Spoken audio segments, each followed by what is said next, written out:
안녕하세요. 오늘도 서연살롱을 찾아주셔서 감사합니다. 저는 이제 막 40이 된 싱글입니다. 몇 년 전 상견례 자리에서 결혼을 파토냈던 얘기를 해보려고 해요. 저는 20대에 열렬히 연애를 하고 결혼을 하려고 했으나 여러 가지 사정으로 하지 못했어요. 그 후로는 딱히 결혼 생각이 들지 않더군요. 너무 좋아해서 10년을 사귀고도 결혼하기가 어려운데 웬만한 사람 만나서 결혼까지 가게 될지 의문이 많이 생겼어요. 친구들은 결혼할 인연은 따로 있다고 했지만 내키지 않았어요. 어쩌면 그때 너무 지쳤었던 것 같기도 해요. 그러다가 작년에 친구 한 명이 엄청 푸시를 해서 소개팅을 나가게 됐어요. 일단 자기만 믿고 나가보라고 계속 전화를 했거든요. 나가고 싶은 마음이 정말 없었는데 그래도 저 생각해줘서 그러는 게 고마워 나가기로 했죠. 남자는 이제 막 전문의를 딴 성형외과 의사였어요. 원래는 다른 전공을 하고 사회생활을 좀 하다가 다시 의대에 들어가서 늦게 의사가 된 거라고 하더군요. 내심 참 대단하다는 생각이 들었어요. 다들 생각만 하는 일을 용감하게 실천한 거니까요. 성형외과 의사라서 그런지 굉장히 깔끔하고 단정했고 인상도 밝고 좋더라고요. 솔직히 호감형이어서 마음에 들었어요.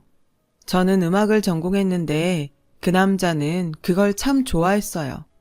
자기도 음악에 관심이 많다고요. 그렇게 얘기를 하다 보니 생각보다 음악 취향도 잘 맞았고 취미나 음식 좋아하는 것도 비슷하더라고요. 영화를 좋아하는 것도 같았고요. 처음 만난 자리에서 영화 얘기에 드라마 이야기, 음식 이야기를 하다 보니 시간 가는 줄 몰랐고 낮에 만난 저희는 저녁까지 먹고 헤어졌어요. 저는 그저 말이 좀 통한다고만 생각하고 가벼운 마음으로 있었는데 다음 날부터 남자가 저한테 계속 전화를 하더군요. 제가 마음에 들었다며 정식으로 사귀어 보자는 거였어요. 저도 싫지는 않았지만 나이가 있으니까 망설여졌어요. 제 나이면 일단 결혼을 전제로 사귀게 될 테니까요. 저는 사실 차라리 혼자 사는 게 더 편하겠다는 생각이 들었어요. 그런 제 마음을 알았는지 남자는 일단 다른 건 정하지 말고 서로 잘 통하니 만나는 시간에 충실하자고 하더라고요. 그렇다면 나쁘지 않을 것 같아서 저도 결국은 그러자고 했어요. 저희는 만날수록 참 잘 통하는 것 같았어요. 영화관에 가서 영화도 보고 지방의 유명한 맛집을 찾아서 밥을 먹고 하는 것도 괜찮더라고요. 그러다가 서로의 방 인테리어를 조언해 줄 만큼 친해졌어요. 이 정도쯤 되자 소개해준 친구는 그냥 어영부영 넘기지 말고 올해가 가기 전에 결혼을 하든지 결혼 약속을 하라고 엄청 적극적으로 밀더라고요. 우린 서로 결혼에 대해서 부담 갖지 않기로 했어. 지금 이대로 지내는 것도 만족스럽고 라고 하자. 너 지금은 괜찮을지 몰라도 나이 좀만 들어봐. 주변에 친구들은 다 가정 있는데 너만 혼자면 그것도 되게 쓸쓸하고 외로워. 우울증이 괜히 생기는 줄 아니? 혼자서 사니까 그래. 그러지 말고 잘 생각해봐. 라더군요. 그 말도 맞는 말이긴 했어요. 부모님이 제가 자유로운 직업에 예술 전공자라고 좀 내버려 두신 건 있지만 이제나 저제나 제가 결혼하겠다는 말을 꺼내기를 기다리고 계신다는 걸 알고는 있었어요.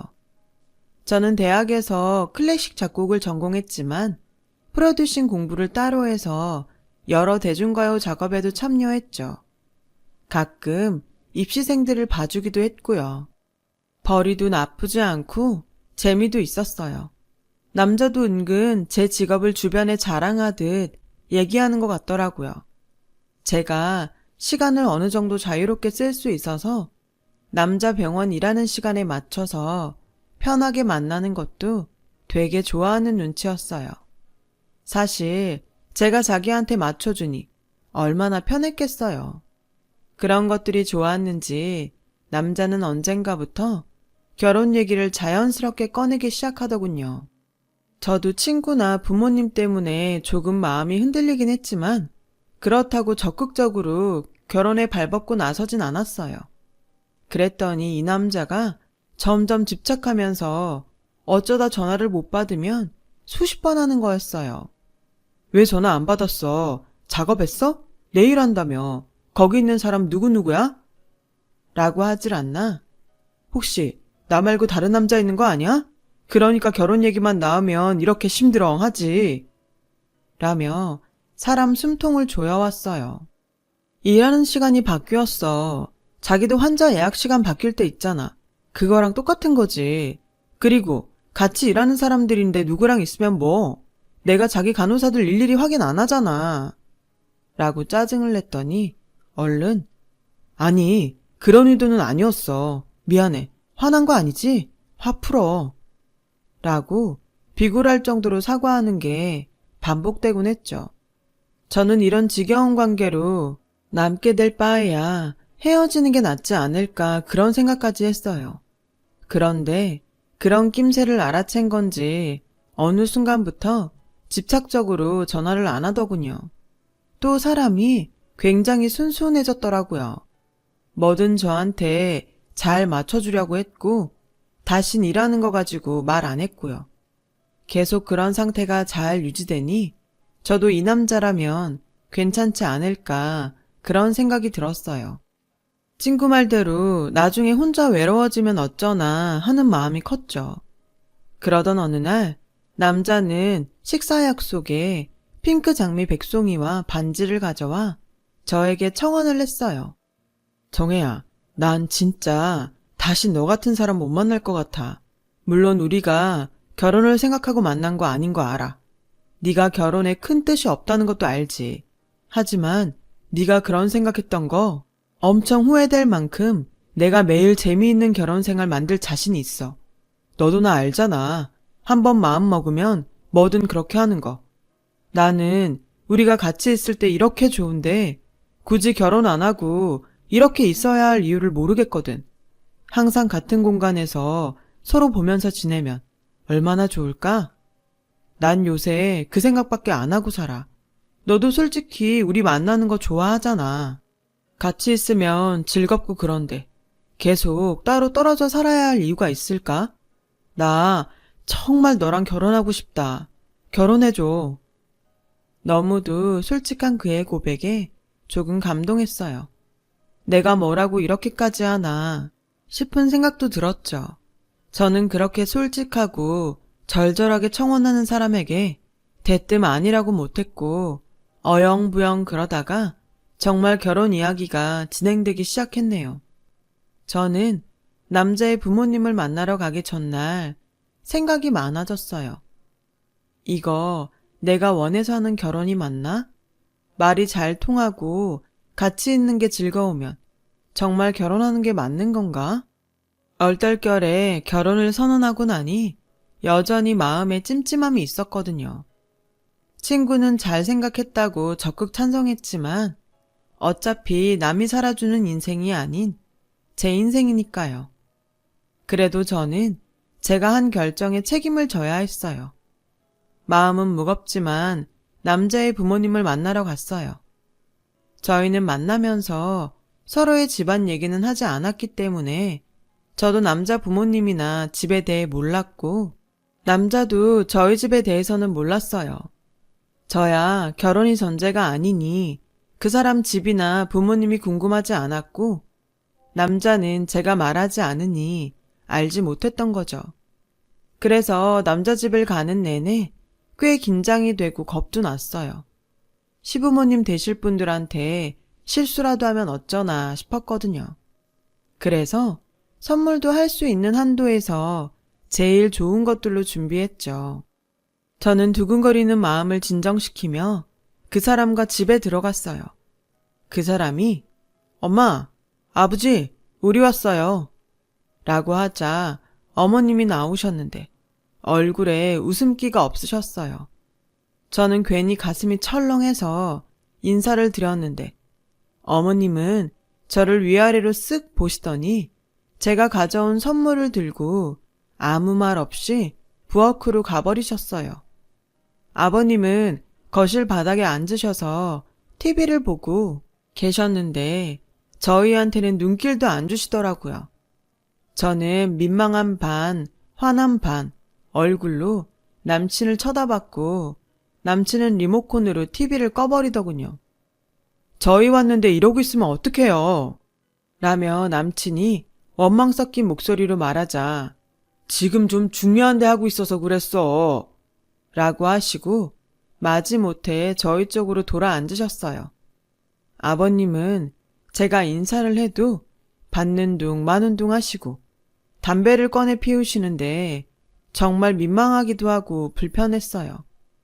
남친이 아버님한테 계속 눈치를 줬지만 아버님은 본 척도 안 하고 계속 담배를 피시더군요. 그냥 일어나서 가고 싶은 마음이 드는데 어머니가 과일을 깎아서 들고 나오시면서 이 접시 세트 저번에 우리 정훈이 환자가 고맙다고 보내온 거야.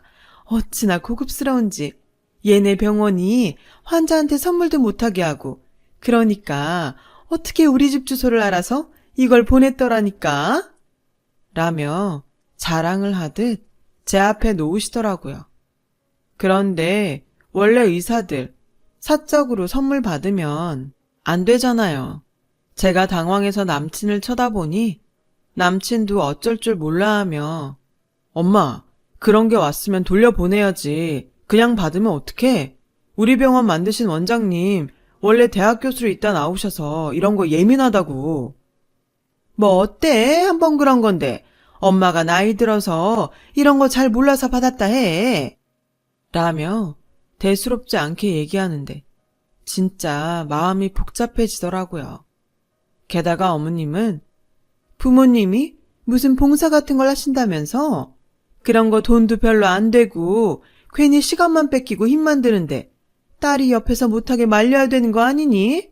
하긴 너도 맨날 출근하는 일도 아니고 무슨 음악 같은 거 녹음한다며? 보아하니 정규직도 아닌 것 같은데 월급은 제대로 받는 일이야?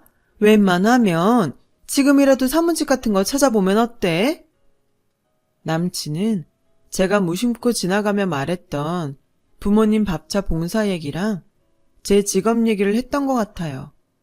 남친은 완전 허둥대면서 엄마, 잘 알지도 못하면서 왜 그래? 정해도 돈 잘 벌어. 잘 나간다고. 라며 어떻게든 어머님 입을 막아보려고 했지만 그게 항상 잘 되라는 법 있어? 지금이야 그런 일이 좋아 보일 수 있겠지만 나이 더 들어서는 어쩔 건데 미리 다 생각을 해놔야지. 잘못하면 너만 죽어라 이래서 돈 벌어야 되잖아. 라고 하시는데 정말 어이가 없었어요. 그래도 저는 그 자리에서 예의를 지키기 위해 최선을 다했고 남친 집을 나오자마자 결혼 다시 생각해보자는 말을 했어요. 그러자 남친은 펄쩍 뛰면서 오늘 일은 정말 미안해. 엄마도 아버지도 요즘 컨디션이 좀 안 좋으셔서 그런 거니까 네가 이해 좀 해줘. 젊은 우리가 나이 드신 분들 이해해야지. 안 그래? 내가 다시 부모님한테 잘 말씀드릴게. 원래 좀 무뚝뚝하셔도 사귀고 보면 우리 부모님 같은 사람들도 없어. 라며 설득했어요. 저는 그렇게까지 얘기하는 남친이 안쓰럽기도 했고 그 정도로 저와의 결혼을 진지하게 생각해주는구나 싶어서 일단 계속 진행하기로 했어요. 한번 만나보고 섣부른 결정을 하면 안 된다는 마음도 있었고요. 그리고 남친이 저희 집에 오는 날이 됐어요. 엄마는 예비사위가 온다며 새벽부터 장을 보셔서 하루 종일 음식을 하느라 정신이 없으셨어요. 아빠도 일찍 목욕탕에 다녀오셔서 말끔한 옷차림을 하고 계셨고요. 그렇게 남친이 오길 기다리고 있는데 30분, 1시간이 지나도 오지 않는 거였어요. 그러더니 결국 2시간이 지나서야 앞에 있던 수술이 너무 늦게 끝나서 다른 수술에 들어가야 된다며 못 온다고 하지 않겠어요? 엄마는 기분이 안 좋아 보이셨는데 애써 표현을 안 하시며 좋게 넘어가셨어요. 아빠는 수술하다 보면 그럴 수 있다면서 이해해주자고 하시고요. 하지만 전 정말 불쾌했어요. 진짜 너무한 거 아니야? 내가 자기 집에 가서 그런 말도 안 되는 대우받은 것도 꾹 참았는데 어떻게 부모님한테 인사하는 날 안 와? 그렇게 바쁠 것 같으면 미리 연락을 했어야지. 그게 그렇게 어려워? 이건 우리 집을 무시하는 걸로밖에 안 보여. 자기가 항상 날 설득하느라 애쓰는 거 보고 어떻게든 이해하려고 했는데 이번 건 정말 아니다. 자기 부모님은 그렇다 치고 자기까지 우리 집을 우습게 알면 내가 어떻게 결혼을 하겠어? 라며 따지자 정말 연락할 형편이 안 됐었다고 앞에 얼굴 윤곽 수술 환자가 생각보다 시간이 오래 걸려서 다음 환자까지 늦어졌는데 그럼 어떡해. 지금까지 나 잘 이해해주고 잘 맞춰줬잖아. 이번에도 그렇게 생각해주면 안 될까? 내 사정도 있는데 너무 화만 내니까 좀 그렇다. 내가 꼭 따로 찾아갈게. 라고 하더니 정말 그 다음날 제가 집에 없는데 찾아와서 엄마 아빠한테 선물도 드리고 죄송하게 됐다고 100배 사죄하고 갔다고 하더군요. 엄마도 그 모습을 보시고 그래, 병원에서 그런 일 생길 수도 있지. 좋게 넘어가자. 라며 마음을 푸셨어요. 부모님은 제가 남친 집에서 어떤 대접을 받았는지는 모르셨어요. 그런 얘기를 하면 너무 속상해 하실까봐 차마 하지 못하겠더라고요. 그러니 부모님은 이해하자고 하셨고, 그런 부모님한테 결혼을 그만두겠다고는 말을 할 수 없었어요. 저도 남친에게 좋은 마음이 여전히 많았고, 부모님이 내가 결혼하길 바라시는데 남친과 헤어지고 또 언제 마음이 남자를 만날까 싶었죠. 그렇게 제 마음만 잔뜩 상한 양가 인사가 끝났고 양쪽 집안 상견례 날이 다가오고 있었는데 갑자기 남친 어머님한테 전화가 와서 너하고 따로 만나서 미리 얘기할 게 있다. 라며 바로 보자고 하시더군요. 저는 전에 집에 찾아갔을 때 기억이 너무 안 좋아서 어머님과 단 둘이 만나는 게 어쩐지 꺼려졌어요. 그래서 남친에게 연락을 해서 무슨 일로 보자고 하시는지 물어보려고 했지만 바쁜지 계속 전화를 받지 않더라고요. 저는 아무것도 모르고 어머님을 만나는 게 영 불안해서 병원으로 찾아갔어요. 마침 점심시간이라서 병원에 대기하는 환자는 없었고 접수대에도 사람이 없더라고요. 남친을 찾아서 진료실 복도를 왔다 갔다 하다가 남친에게 전화를 하려는데 한쪽 방에서 두런두런 사람들 목소리가 들려왔어요. 보니까 간호사들 휴게실이었어요. 김정훈 쌤 진짜 결혼하나 보더라. 이번 주에 상견례라고 아침에 다른 쌤들한테 막 자랑하더니 밥 쏜다고 호텔 뷔페 갔잖아. 전에 사귀었던 여자처럼 단물만 쏙 빼먹고 헤어질 줄 알았더니 웬일이지? 신부가 음악 프로듀서라며 연예인들 단골 만들려고 완전 찰싹 달라붙은 것 같더라고. 라며 자기들끼리 쑥은대는데 정말 기가 막혔어요. 그래서 나한테 그렇게 악착같이 결혼하자고 한 건가. 저를 진짜 좋아한 게 아니라 자기 돈벌이 때문에 그랬다는 게 너무 배신감이 느껴졌어요. 저는 아무도 모르게 병원을 빠져나와서 어머님을 만나러 갔죠. 어머님은 다짜고짜 봉투 하나를 건네면서 이게 우리가 결혼 비용을 댈 수 있는 전부야. 우리가 아들 의사 만들려고 돈을 얼마나 투자했는데 신부 쪽에서 너무 많은 걸 요구하는 건 우리한테 실례야. 그리고 넌 우리 정훈이랑 결혼해서 평생 의사 사모님 들으면서 살 거고 한마디로 상류층에 들어와서 누릴 거 다 누리면서 살 텐데 무리를 해서라도 해올 건 해와야 되지 않겠어? 요즘은 옛날이랑 달라서 의사는 의사끼리 결혼 많이 하는 거 알지? 네가 특별한 케이스로 우리 정훈이 만난 거지. 진짜 이런 경우 없다. 그러니까 강남의 전셋집 아니면 성동구쯤에 집 하나는 마련해 와야지. 라며 대놓고 요구를 하시더군요. 저는 어머님이 가신 후에 봉투를 열어보고 깜짝 놀랐어요. 거기에는 단돈 50만 원이 들어있었고 예단으로 준비해야 할 목록이 빽빽하게 적힌 종이가 있었어요. 저는 집에 와서 그 봉투를 부모님께 보여드리면서 엄마, 고모부 그날 시간 되시는지 물어봐줘. 아니, 무조건 꼭 상견례장에 나오라고 해. 내가 진짜 그냥 안 넘어갈 거야. 그렇게 단단히 벼르고 있는데 남친 전화가 와서 아까 계속 전화했던데 무슨 일 있는 거 아니지? 라고 하길래 별일 없었어. 점심이나 같이 먹을까 했지. 참, 이번 주 일요일에 상견례에는 절대 늦으면 안 돼.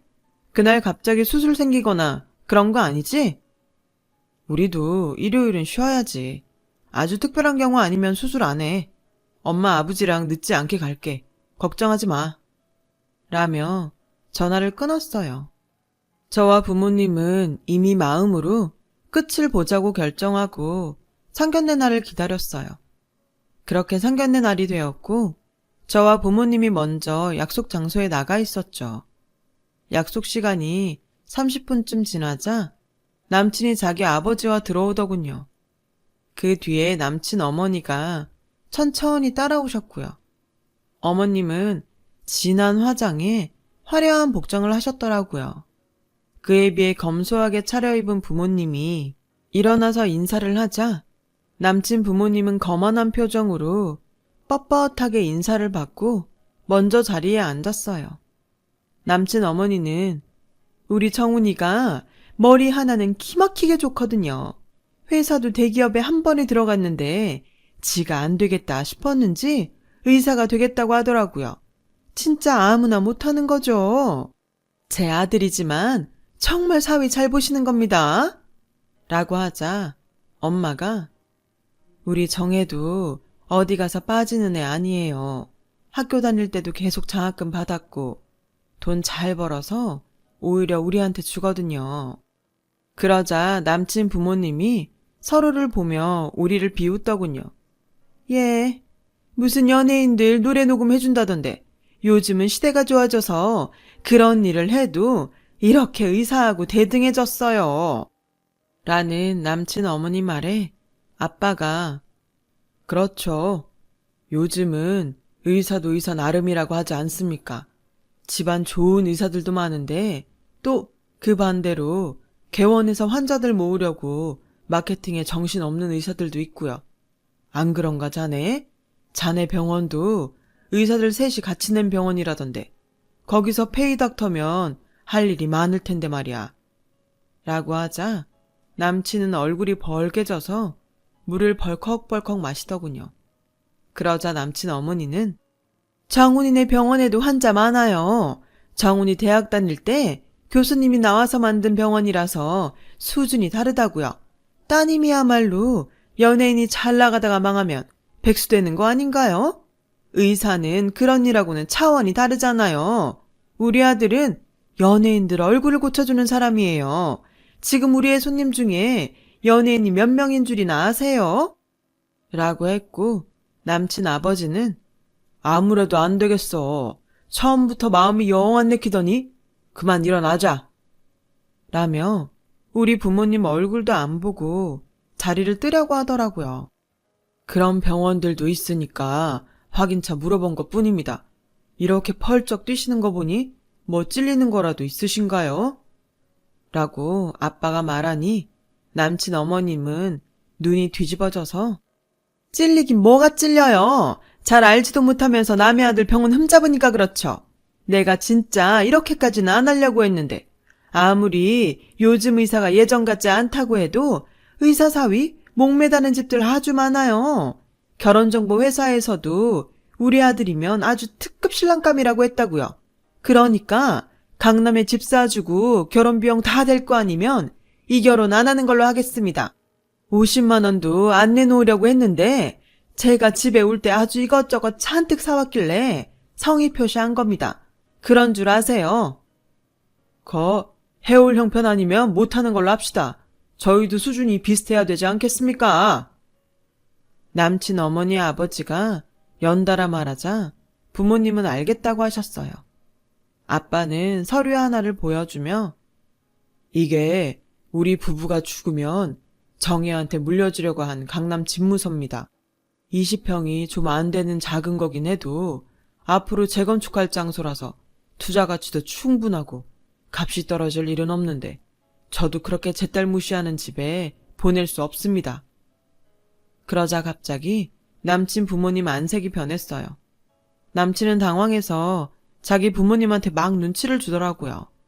그래서 제가 자기한테 이번에 컴백하는 가수를 갔나 봐. 내가 소개한다니까 나 믿고 간다고 하던데 대충 봐준 거 아니지? 왜 모르는 척해? 내가 저번에 가수들 갈 거라고 말했잖아. 라고 하니 남친 부모님은 입을 딱 다물더군요. 그때 고모부가 막 식당에 들어오셔서 내가 늦은 거 아니지? 시간 맞춰 온다는 게 5분 정도 늦었네. 고모부 괜찮아요. 이제 막 본격적인 얘기했거든요.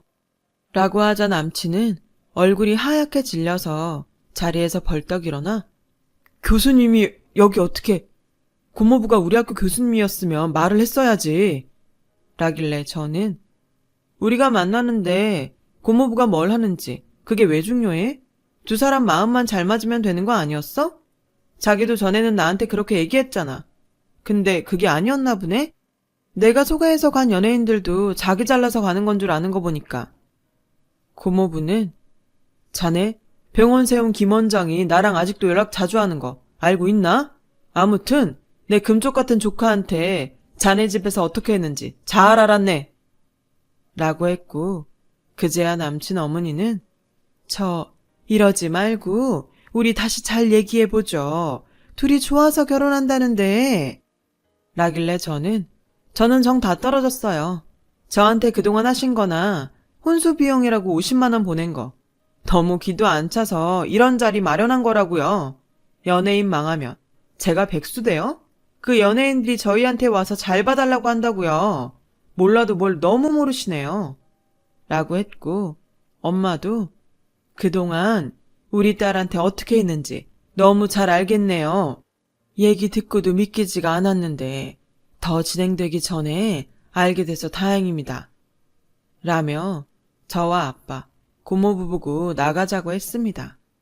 남친 부모님은 우리 고모부한테 아들 잘 봐달라고 사정했지만 고모부는 아무리 의사 아들이 잘났어도 남의 자식한테 그러면 되겠습니까?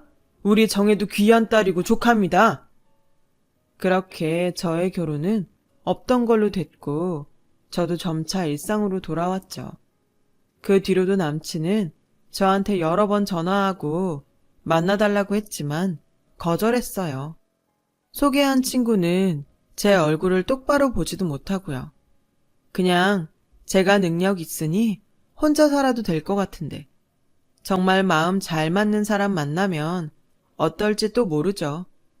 사람이 사람을 보고 만나는데 왜 그렇게 직업이며 돈이며 그게 1순위인 건지 그런 거에 눈멀어서 사람도 제대로 볼 줄도 모르면서 그것 때문에 사람한테 상처 두고 그렇게 살고 싶지 않습니다.